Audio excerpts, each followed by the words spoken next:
le modificateur solidifié. Donc je vais utiliser une icosphère pour vous montrer comment ça fonctionne, que je vais couper en deux.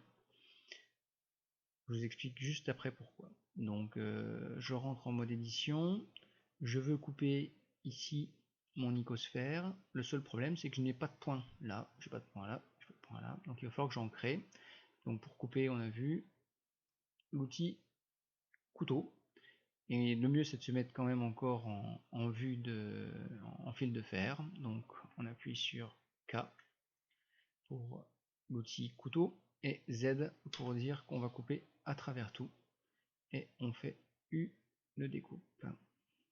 Voilà. Il faut venir recliquer quand le point s'affiche.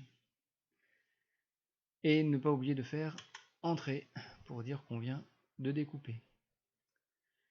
Je sélectionne ensuite les points d'un seul côté et je supprime les vertices.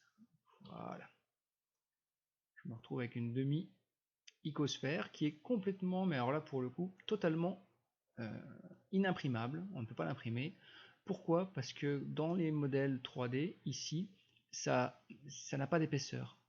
Il n'y a aucune épaisseur et notre objet, il n'est pas du tout fermé. Pour que les objets puissent être imprimés, il faut qu'ils soient fermés.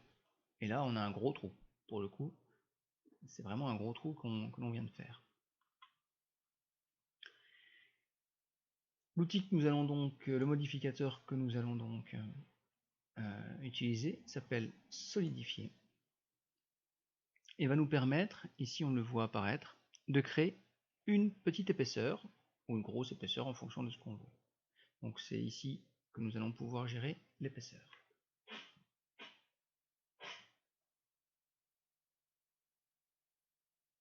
On peut la mettre à l'intérieur ou à l'extérieur. Ça permet de conserver la forme qu'on vient de créer, mais celle-ci, elle est imprimable. Pourquoi? Parce qu'elle a une épaisseur.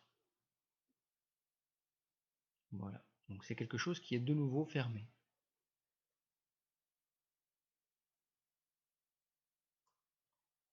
Voilà.